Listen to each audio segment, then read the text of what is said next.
A very warm welcome to our channel ज्ञान प्राप्ति academy CRT campus recruitment training. दोस्तों आप सभी को पता है कि हमारा मेन फोकस थीसिस एनक्यूटी 2025 है।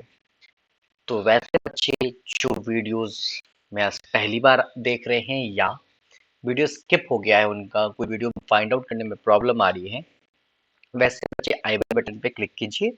आपको वहां थीसिस एनक्यूटी 2025 का प्लेलिस्ट अटैच करके रखा गया है, जहां पे आपको सारे वीडियो जो भी एनक्यूटी के बेसिस के ऊपर डिजाइन किए गए हैं वो सारे के सारे वीडियोस आपको यहाँ पे मिलते जाएंगे एक ही प्लेलिस्ट में। अभी तक हम प्रॉफिट लॉस के 5 वीडियोस अपलोड कर चुके हैं। आज हमारा छठा वीडियो है। जिस वीडियो का जो टॉपिक है that is a chain based problem. Chain based problem होता क्या है? आप सभी ने सुना होगा बच्चा कि सपोज करते हैं कि हमने ए कोई पर्सन है, उसने किसी भी आर्टिकल को बी को सेल किया just to be assume as X% profit. ठीक है। देन बी ने उसी प्रोडक्ट को, उसी एलिमेंट को सी को सेल किया just to be assume Y% profit. ठीक है। एंड देन सी ने जेड को सेम आर्टिकल सेल किया, अब जस्ट टू बी कंसिडर कि Z% लॉस पे किया। ठीक है। ठीक। And now here the sum amount, यानी कि डी का कॉस्ट प्राइस हम एज्यूम कर लेते हैं that will be suppose capital M. तो आपसे ये पूछा जाता है what is the cost price of, what is the cost price of a, what is the cost price of a. ये क्वेश्चन सारे बच्चों ने स्कूल में किए होंगे कि एक ने दूसरे को बेचा, दूसरे ने तीसरे को बेचा, तीसरे ने चौथे को बेचा। तो भाई चौथे का अगर मुझे कॉस्ट प्राइस पता है तो आप मुझे ये बताइए कि फर्स्ट का कॉस्ट प्राइस क्या होगा। ठीक है बेटा। अब एक बात यहाँ पे समझिएगा, एक बहुत इंपॉर्टेंट है, उसके बाद हम इस चीज को डिस्कस करेंगे। एक बात हमेशा ध्यान रखिएगा, इनका जो कॉस्ट प्राइस होगा वो अपने आप में इंडिविजुअल वैल्यू है। ए का जो कॉस्ट प्राइस है वो अपने आप में इंडिविजुअल वैल्यू है, बट ए का जो सेलिंग प्राइस होगा, ठीक है, वो इक्वल होगा बी के कॉस्ट प्राइस से, वो इक्वल होगा बी के कॉस्ट प्राइस से। ए जितना में बेचेगा बेटा वही प्राइस में बी परचेस करेगा, मतलब ए का सेलिंग प्राइस किसके बराबर होगा? बी के कॉस्ट प्राइस के। वही बात करें अगर बी का जो सेलिंग प्राइस होगा वो किसके बराबर होगा? सी के कॉस्ट प्राइस से। एंड लास्ट अगर मैं बात करूं जो सी का सेलिंग प्राइस होगा वो किसके बराबर होगा? डी के कॉस्ट प्राइस से। तो मैं यहाँ पे ये भी कह सकता हूँ कि यहाँ पे जो एज्यूम किया गया है रुपीज एम, डी का कॉस्ट प्राइस, वो एक तरह से सी का सेलिंग प्राइस भी हो सकता है। स्कूल टाइम में हमने कॉन्सेप्ट पढ़ा था कि do go one by one method. ठीक है, आप डी से सी के वैल्यूज को फाइंड आउट कीजिए, सी से बी के वैल्यूज को फाइंड आउट कीजिए, और देन लास्टली हम बी से ए के वैल्यू को फाइंड आउट करते थे। ठीक है। पर यहाँ पे हम ऐसा नहीं करेंगे क्योंकि यहाँ इतना टाइम होता नहीं एग्जाम में हमारे पास, तो हम इसका क्या ऑल्टरनेट कर सकते हैं। तो जिन बच्चों ने परसेंटेज की वीडियोस नहीं पढ़े हैं एक बार वीडियोस जाकर देखिए। मैं यहाँ पर टॉपिक लिख रहा हूँ, सक्सेसिव चेंज मैंने डिस्कस किया था आपके साथ, और मैंने सक्सेसिव चेंज में बहुत इंपॉर्टेंट पॉइंट्स बताए हैं। तो जिन बच्चों ने वो वीडियो नहीं देखा है प्लीज एक बार जाइए, परसेंटेज का प्लेलिस्ट ओपन कीजिए, उसमें आपको सक्सेसिव चेंज के नाम से टॉपिक दिख जाएगा। आप उसके वीडियोस को देखिए, आपको समझ में आएगा कि सक्सेसिव चेंज यहाँ पे इम्प्लीमेंट करना है, कैसे करना है वो तो आपको वहां पे मिल जाएगा। क्यों करना है मैं बता देता हूँ। देखो, जैसे सपोज करते हैं हम कि ए का जो कॉस्ट प्राइस है, ठीक है, अगर मान लो वो 100 रुपीज है, ठीक है, अब उसने इसको बी को सेल किया, तो बी का जो कॉस्ट प्राइस होगा, अब इसको सेल किया तो इसका सेलिंग प्राइस होगा, तो वही इसका कॉस्ट प्राइस होगा। जैसे मैंने यहाँ बोला, मान लो कि 20% प्रॉफिट पे बेच रहा है, ठीक, तो बी का जो कॉस्ट प्राइस हो जाएगा वो कितना हो जाएगा? 120 हो जाएगा। और बी मान लेते हैं सी को बेच रहा है, तो सी के लिए कॉस्ट प्राइस कितना मान लेते हैं? मान लीजिए 10% ले लेते हैं, इसका 10% निकाल लीजिएगा, 132 आ जाएगा। ठीक है दोस्तों। अब यहां पे समझो, ये तो मैंने वन बाय वन बनाया। अगर मुझे ऐसा लगता है कि अगर मैं बीच से बी के डेटा को एलिमिनेट कर देता हूं, इसके वैल्यू को एलिमिनेट कर देता हूं, और मैं ये मानता हूं कि पहले प्राइस को 20% बढ़ाया गया और आफ्टर चेंज उसको 10% बढ़ाया गया, ठीक है, जो बात हमने सक्सेसिव में पढ़ा था, तो जरा मुझे बताइए 20% का फ्रैक्शन वैल्यू कितना? 1/5। प्रॉफिट का मतलब वैल्यू इंक्रीज हो रही है, तो रिजल्टेंट क्या देगा? 6/5 देगा। ठीक है। वहीं बात करें 10% का, तो 10% का फ्रैक्शन वैल्यू कितना 1/10। प्रॉफिट का मतलब इंक्रीज हो रहा है, रिजल्टेंट कितना देगा 11/10। तो दोस्तों एक बात बताइए, सारे चेंजेस हुए किसमें 100 रुपीज में। तो अगर मैं 100 को पहले 6/5 से इंक्रीज करके देन 11/10 के साथ सॉल्व करूं, मुझे आंसर क्या मिलेगा, एक जीरो से एक जीरो कैंसिल हो जाएगा, ये 2 टाइम सॉल्व हो जाएगा और आप कैलकुलेशन करके देखिए आपको 132 वन बाई वन सॉल्व कर रहा था यूजिंग द फॉर्मूला और यूजिंग द परसेंटेज मेथड। क्यों ना मैं इस क्वेश्चन को डायरेक्टली सक्सेसिव से सॉल्व करूं, और क्वाइट इजी है।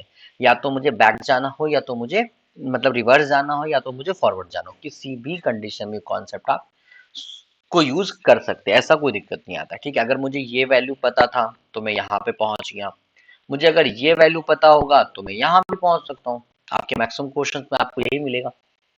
ठीक है, चलिए बढ़ते हैं क्वेश्चन की तरफ। और मैं से भी करूंगा, तो जिन बच्चों ने सक्सेस के वीडियोस नहीं देखे हैं, मैं बार बार कह रहा हूँ आप एक बार वीडियो जाकर देख लीजिए, आपको समझ में आएगा क्यों 1/5 को 6/5 लिखा गया, क्यों 1/10 को 11/10 लिखा गया।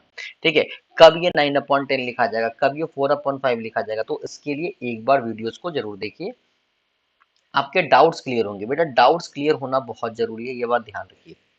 चलिए बढ़ते हैं आज के क्वेश्चन की तरफ। पहला क्वेश्चन है कि A sells a cycle to B.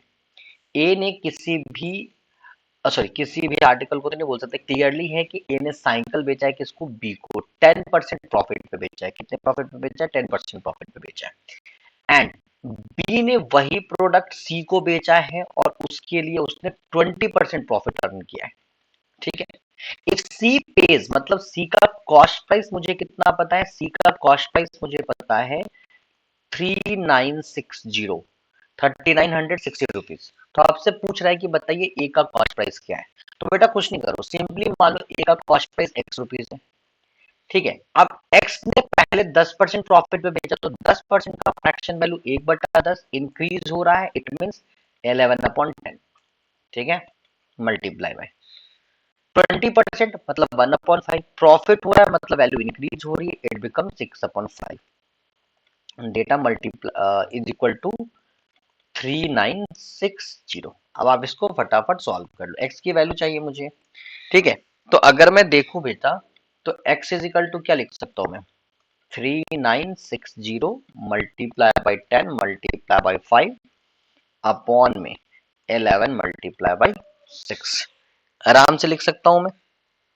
अगर आप यहाँ पे देखेंगे तो डेटा को मिनिमाइज किया जा सकता है, मिनिमाइज करके देखिए। अगर मैं इस डेटा को इससे मिनिमाइज करता हूं तो 11 3 जा 33, 60 11 6 जा 60, सॉरी 11 6 जा 66 और लास्ट में एक जीरो आ जाएगा। ये वैल्यू आपकी कट जाएगी 60 टाइम्स में, मल्टीप्लाई कर लीजिए सारे वैल्यूज को, आपका आंसर आ जाएगा 3000। ठीक है, आपका वैल्यू कितना होगा 3000 रुपीज होगा। ठीक है, नॉर्मल कैलकुलेशन है, कैलकुलेशन करने में वक्त नहीं लगेगा। ठीक है, कैलकुलेशन करने में आपको कोई भी वक्त नहीं लगेगा। अच्छा, इस क्वेश्चन का अगर मैं ऑल्टरनेट बात करूं कि मुझे ऐसे फ्रैक्शन मेथड से नहीं बनाना है, ठीक है, तो कॉन्सोलेटेड डेटा निकालने का भी तरीका मैंने आपको बताया था। देखिए, पहले वैल्यू को 10% इंक्रीज किया गया, देन वैल्यू को 20% इंक्रीज किया गया। तो मैंने आपको एक बताया था formula, effective percent is equal to A plus B plus A B upon 100। लेकिन ध्यान रखिएगा ये दो ही वैल्यूज के साथ यूज होता है, उसके बाद फिर आपको रिजल्टेंट के साथ सॉल्व करना पड़ता है, that's why we just skip sometime. लेकिन हाँ, आपको दोनों पता होना चाहिए, एग्जाम में जो आपको लगे इजी वे में आप यूज कर सकते हैं, आप उसको यूज कर लीजिएगा। आप यहाँ पे रखो 10 फिर रखो 20, इनका प्रोडक्ट हो जाएगा 200 अपॉन में 100, कैलकुलेशन वैल्यू कितना देगा 32, यानी कि 32% इंक्रीज करेगा। तो अगर मैं मानता हूँ 100% जो कि इसका सीपी है दैट विल बी एक्स, तो 132% की वैल्यू कितना पता है मुझे 3960। क्लियरली दिख रहा है कि इसका 30 टाइम्स है, तो भैया ये भी वैल्यू 30 टाइम्स होनी चाहिए, that will be the correct answer is option D. आपको जिस भी मेथड से क्वेश्चंस को बनाना है आप वैसे बना सकते हैं, इसमें कोई प्रॉब्लम नहीं है। We go with multiple options, कि आपको जो सही लगता है आप कर सकते हैं। चलिए बढ़ते हैं अगले क्वेश्चन की तरफ। अगला क्वेश्चन कहता है कि P sells a table to Q। P ने कोई भी टेबल Q को सेल किया है 5% प्रॉफिट पे, Q ने वही चीज R को सेल किया है 20% प्रॉफिट पे, और R ने पे कितना किया बेटा 6300। तो मैं क्या डायरेक्ट लिख लूं, x इज इक्वल टू 5% का मतलब 1/20 होता है, इंक्रीज कर रहा है 21/20 हो जाएगा। 20% का मतलब होता है 1/5, इंक्रीज कर रहा है कितना हो जाएगा 6/5 इज इक्वल टू 6300। आपके कैलकुलेशन अगर अच्छे हैं तो आप यहाँ से भी समझ सकते हैं, ये वैल्यू डायरेक्ट यहाँ से भी मिनिमाइज हो सकता है। ये वैल्यू मिनिमाइज होने के बाद कितना हो जाएगा आपका 300। यहाँ से आप इसको मिनिमाइज कर लीजिए, कितना हो जाएगा 50। तो सिंपली आपको मल्टीप्लाई करना है 50 multiply by 20 multiply by 5। Multiply कर लीजिए, 5 5 जा 25, 25 2 जा 50। तो पहले तो ये 50 आ जाएगा और फिर लास्ट में 2 जीरो है, 2 जीरो और ऐड कर लीजिए, मतलब इस क्वेश्चन का आंसर हो जाएगा option B, that is the 5000। Calculation इतना डिफिकल्ट नहीं होगा अगर आपको फ्रैक्शन वैल्यूज पता है। नहीं पता है, you face a lots of problem during the calculation. अब जैसे इसी क्वेश्चन में देखो ना, मैंने जो डेटा लिया है वो डेसिमल में चला गया, अगर मुझे फ्रैक्शन वैल्यू नहीं पता होगा तो क्वेश्चन नहीं सॉल्व कर पाऊंगा। क्वेश्चन कहता है अब manufacturer sells an article to the dealer. Manufacturer ने किसको बेचा, अब मैं बार बार स्ट्रक्चर नहीं बना रहा हूँ, आप समझना। मैन्युफैक्चरर ने किसको बेचा है, डीलर को। कितने प्रॉफिट पे, 12.5% प्रॉफिट पे। डीलर ने किसको बेचा है, कस्टमर आर्टिकल कस्टमर को, कितने पे, 16.67% पे। तो भैया हम कहाँ थे, मैन्युफैक्चरर से कहाँ पहुंचे, डीलर पे, और डीलर से कहाँ पहुंचे, कस्टमर पे। ठीक है, कस्टमर का पे वैल्यू पता है, तो मैं सीधा सीधा लिखता हूं कि मैन्युफैक्चरर का प्राइस वैल्यू पूछा, तो मैन्युफैक्चरर का प्राइस वैल्यू कितना हो जाएगा, एक्स। आप सभी को पता है 12.5%, बहुत बार यूज कर चुके हैं, दैट विल बी 1/8। 1/8 से इंक्रीज कर रहा है मतलब वैल्यू कितनी होनी चाहिए, 9/8। 16.67 मतलब ये वैल्यू 1/6 है, इससे इंक्रीज हो रहा है मतलब 7/6। After in whole changes value becomes 2100। बरखुरदार आप जरा सिंप्लीफाई कीजिए, ये डेटा इससे कट जाएगा 300 टाइम्स में। ठीक है, अगर 3 से मिनिमाइज करूं तो ये 3 से कट हो जाएगा, तो तब तक ये वैल्यू 100 हो जाएगी। यहाँ पे ये डेटा आपका 2 हो जाएगा, कैलकुलेशन करके देख लीजिए आपकी वैल्यू 1600 आ रही है। The correct option is 1600। अगर मुझे नहीं पता होता बरखुरदार, और जो मैंने अभी आपको फर्स्ट क्वेश्चन में बताया था ये इफेक्टिव परसेंट, अगर आप इससे बनाएंगे तो कैलकुलेशन बहुत ज्यादा कॉम्प्लिकेटेड हो जाएगा। आप लिखेंगे 12.5 प्लस 16.67, फिर इनका प्रोडक्ट लेंगे, कैलकुलेशन बहुत ज्यादा यूज होगा, और लास्ट में आप क्या करेंगे, क्वेश्चन को स्किप कर देंगे। बेटर है कि आप मल्टीपल वेज समझिए क्वेश्चन को बनाने के। ठीक है, चलिए बढ़ते हैं अगले क्वेश्चन की तरफ। अगला क्वेश्चन है आपका, हाँ ये क्वेश्चन भी बड़ा इंपॉर्टेंट है कि इसमें लॉसेस भी हुए, वो भी आपको जानना चाहिए कि मल्टीपल वेज के क्वेश्चंस कैसे बनेंगे। ठीक है, इस क्वेश्चन में ये कह रहा है एक manufacturer sells an article to the wholesaler. Manufacturer ने कोई भी सामान होलसेलर को बेचा है, होलसेलर को बेचा है 10% प्रॉफिट पे। ठीक है, होलसेलर ने शॉपकीपर को बेचा है 20% प्रॉफिट पे। ठीक है, उसके बाद शॉपकीपर ने कस्टमर को बेचा है 15% लॉस में। अगर ये वैल्यू जो कस्टमर पे कर रहा है, सॉरी कंज्यूमर पे कर रहा है या कस्टमर पे कर रहा है, वो वैल्यू कितनी है आपकी, मतलब इनका जो कॉस्ट प्राइस है वो है 56,100। तो आपसे पूछा जा रहा है बताइए मैन्युफैक्चरर का प्राइस वैल्यू क्या होगा। सिंपल, ये एक्स हो जाएगा। 10% प्रॉफिट का मतलब 11/10, अब तो बच्चे समझ रहे होंगे। 20% का फ्रैक्शन वैल्यू कितना हो जाएगा 6/5, जो कि इंक्रीज हो रहा है।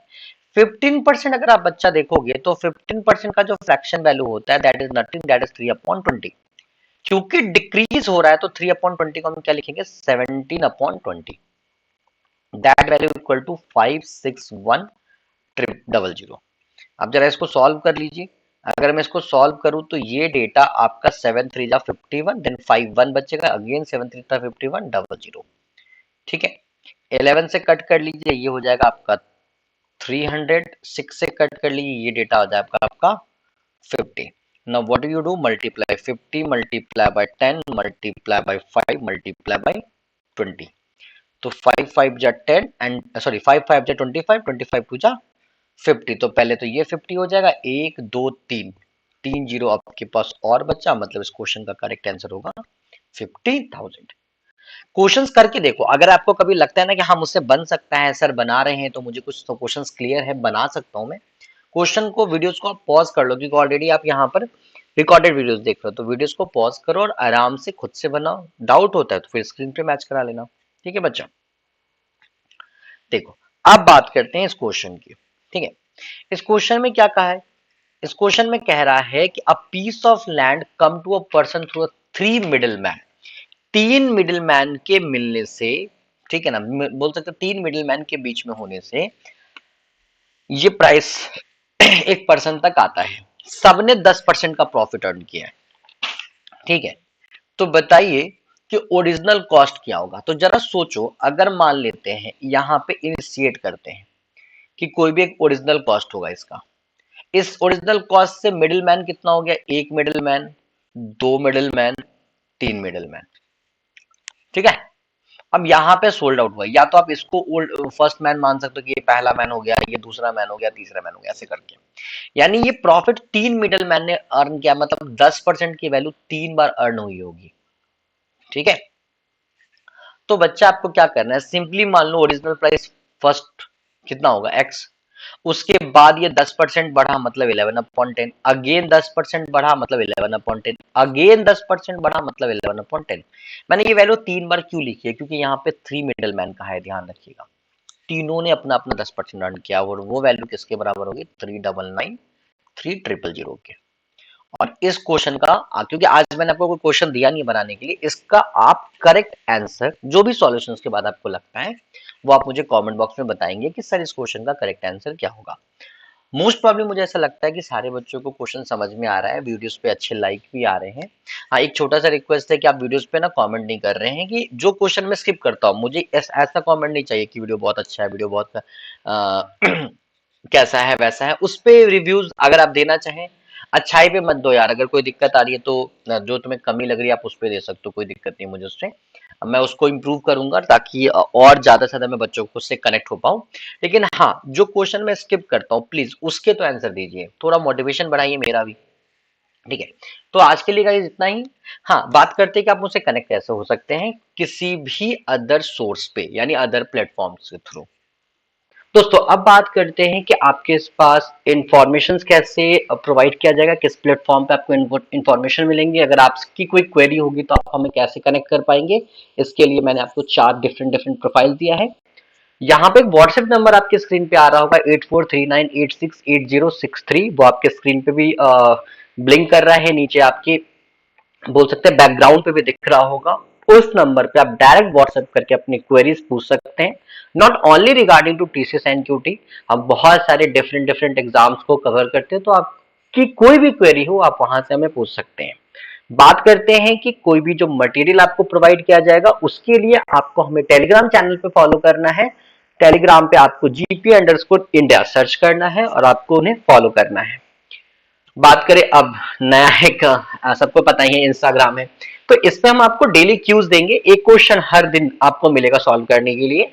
ठीक है, जो कि आपको सेम सर्च करना है इंस्टाग्राम पे GP_India और उसको फॉलो करना है, हर दिन क्वेश्चन सॉल्व करने, कमेंट बॉक्स में अपने क्वेश्चन देने हैं। और इन फ्यूचर अगर आप मुझसे प्रोफेशनली टच कर में रहना चाहते हैं तो आप मुझे लिंक्डइन पे भी सर्च कर सकते हैं, वी रंजन के नाम से मेरा आपको प्रोफाइल मिलेगा। पैरेलली उसी के अंदर अगर आप जाकर देखेंगे तो एक पेज भी बना हुआ है ज्ञान प्राप्ति एकेडमी का, आप उसको भी फॉलो कर सकते हैं। जो भी अपडेट्स इन फ्यूचर आएंगे या कोई भी मुझे नया एक बोल सकते एग्जाम के लिए पढ़ाना होगा, प्रिपरेशन कराना होगा, सारा इन्फॉर्मेशन आपको लिंक्डइन पे इंस्टा पे मिलते रहेंगे। व्हाट्सएप चैनल को भी आप ज्वाइन कर सकते हैं। ये रहा सारा इंफॉर्मेशन कि आप मुझसे कनेक्ट कैसे रह सकते हैं। अब हम बात करते हैं कि जो हम फॉलोअप ले रहे हैं, जो हम क्लासेस करेंगे उसका पैटर्न क्या होगा। पैटर्न हमने कुछ अभी ये डिसाइड किया है, बहुत सारे हमारे बच्चे हैं जो अभी फाइनल ईयर में होंगे, ठीक, वो बीसीए के बच्चे हो सकते हैं। सॉरी, हाँ, बीसीए एक चीज मैं ऐड करना चाहूंगा, बीसीए मैंने क्यों बोला मैं वो भी ऐड कर दूं, क्योंकि अभी आपको पता होना चाहिए कि विद इन 15 डेज के अंदर में आपका टीसीएस बीपीएस का एग्जाम होने वाला है, इग्नाइट और स्मार्ट हायरिंग के नाम से। वो बच्चे भी इस वीडियो को देख सकते हैं, उनके लिए भी फ्रूटफुल होगा। ठीक है, ऐसा कुछ नहीं है कि बहुत ज्यादा मैं एडवांस कंसीडर कर रहा हूं, मैं आपको बेसिक से एडवांस ले जा रहा हूं। तो बीसीए के भी बच्चे इस वीडियोस को देख सकते हैं, उनके लिए भी बहुत इंपॉर्टेंट होगा, क्लियरली समझ में आएगा। और मैं कमेंट कर सकता हूं, कोई डाउट हो तो एक बार एक रिक्वेस्ट ये है कि वीडियो को रिवाइंड करके देख लीजिए, रादर आप कह सकते हैं कि कमेंट बॉक्स में अपने डाउट्स भेज सकते हैं। हाँ, तो बात करते हैं कि हम क्लासेस कैसे रन करेंगे। तो मंडे टू सैटरडे और माइट भी मंडे टू फ्राइडे अभी इनिशियल स्टेज में मंडे टू फ्राइडे, बाद में मंडे टू सैटरडे। हर दिन आपको 9:30 के अप्रॉक्स या 10 o'clock इन अ नाइट यानी 10 PM के अप्रॉक्स में वीडियो मिल जाएगा चैनल पे, ठीक है।